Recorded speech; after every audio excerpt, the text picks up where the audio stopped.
विनोद अपना ठेला लेकर पाव भाजी बेचने के लिए आ जाता है। विनोद बहुत शांत स्वभाव का और अच्छा आदमी था।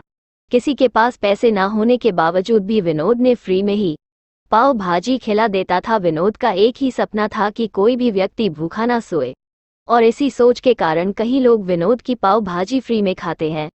लेकिन विनोद के परिवार में उसका बड़ा भाई करण और उसकी माँ भी थी। अरे आराम से पेट भर कर खाओ, तुम बिल्कुल भी चिंता मत करो, मैं तुमसे पैसे बिल्कुल भी नहीं लूंगा। अरे क्या बात है विनोद भाई, हमने आप जैसा आदमी कभी नहीं देखा, इतने दयालु और शांत स्वभाव के। चलो ठीक है विनोद भाई, अब हम चलते हैं। फिर इतनी बात कहकर वो दोनों आदमी तो वहां से चले जाते हैं, लेकिन विनोद के पास ही उसका बड़ा भाई भी पाव भाजी बेचा करता था और करण सब कुछ देख रहा था। अरे ये सब कुछ फ्री में दे देगा तो मुझसे पाव भाजी कौन खाएगा? फिर करण आज बगुला हो जाता है और अपनी कमर कस के सीधा अपने छोटे भाई विनोद के पास चला जाता है। अरे विनोद, तुम सबको फ्री में पाव भाजी क्यों खिलाता है? क्या पैसे हमारे घर में पेड़ पर लगते हैं? तुम्हारी वजह से मेरे ठेले पर कोई भी पाव भाजी खाने के लिए नहीं आता है, क्योंकि तू सबको फ्री में पाव भाजी खिला देता है। अरे भैया, इसमें क्या बुराई है? मैं तो किसी का भला ही करता हूँ, और भला करना तो अच्छा काम होता है। फिर विनोद किसी की नहीं सुनता है और उसका बड़ा भाई करण अपने घर पर आ जाता है और घर पर आकर अपनी माँ सुमित्रा को सारी बात बता देता है कि उसका बेटा विनोद सबको फ्री में पाव भाजी खिला रहा है। अरे बेटा, तू चिंता मत कर, अभी आने दे, विनोद को मैं अच्छे से समझा दूंगी। और हाँ, विनोद मेरी बात कभी नहीं टालता है। फिर वो दोनों बातें करने लग जाते हैं। तभी कुछ ही देर बाद में विनोद भी अपने घर पर पहुंच जाता है। अरे विनोद, तू ऐसा क्यों करता है? सबको फ्री में पाव भाजी क्यों खिलाता है? और हाँ, तुम्हारे वजह से तुम्हारे बड़े भैया की दुकान भी नहीं चल पाती है। तुम आज के बाद किसी को पाव भाजी खिलाओगे तो उससे पैसे जरूर लेना, ठीक है? अरे माँ, किसी भूखे का पेट भरना तो अच्छी बात होती है ना। और वैसे भी हम घर में दो भाई हैं ना कमाने के लिए। अगर मैं ना कमा पाऊँ तो मेरा बड़ा भाई वह कमा लेता है। और हाँ माँ, मेरे ठेले पर इतने गरीब लोग आते हैं कि वो भूख से काम रहे होते हैं, और उन्हें ऐसी हालत में देखकर मैं उन्हें कैसे ना खिला पाऊँ। फिर ऐसे ही अगली सुबह भी हो जाती है और अगली सुबह विनोद और करण की माँ जंगल से लकड़ियां तोड़ने के लिए जंगल की तरफ जा रही थी।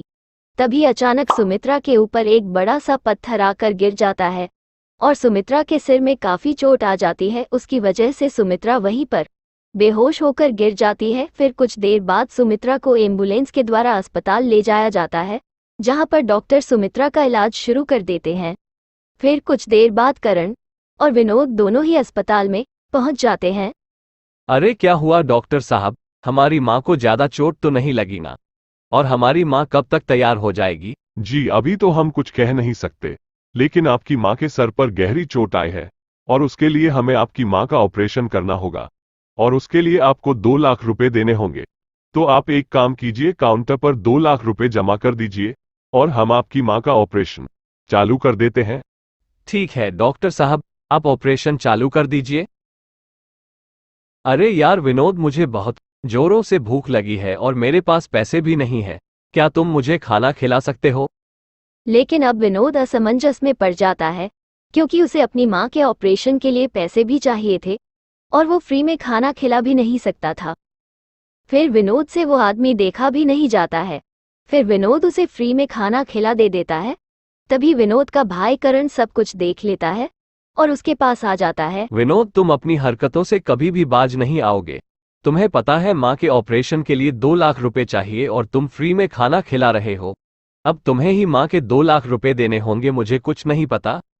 फिर इतनी बात कहकर करण तो वहां से चला जाता है। तभी कुछ देर बाद विनोद की दुकान पर एक बूढ़ी औरत आ जाती है जो बहुत भूखी थी।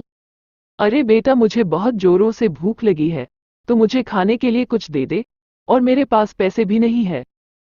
माँ जी, आप मेरी मजबूरी समझिए, मैं आपको बिना पैसों के खाने के लिए नहीं दे सकती। अगर आपके पास कुछ ना कुछ है तो मुझे आप दे दीजिए, उसके बदले में आपको खाना दे दूंगा। बेटा, यह मेरे पास कुछ पत्थर के टुकड़े हैं, तुम ये ले लो और तुम मुझे इसके बदले कुछ खाने के लिए दे दो, मुझसे भूख बर्दाश्त नहीं होती है। फिर विनोद उन पत्थर के टुकड़ों को अपने पास रख लेता है और माँ जी को एक प्लेट खाने की दे देता है। फिर ऐसे ही शाम हो जाती है और विनोद अपने घर पर आ जाता है। विनोद को अब चिंता सताने लग गई थी कि वो 2 लाख रुपए कहाँ से देगा, और उसके बड़े भाई ने भी उसका साथ छोड़ दिया था। फिर विनोद इधर उधर घूमने लग जाता है, उसे चिंता सताने लग जाती है। फिर अगली सुबह हो जाती है और विनोद ने जो पत्थर रखे थे वो सारे पत्थर अब सोने में बदल चुके थे।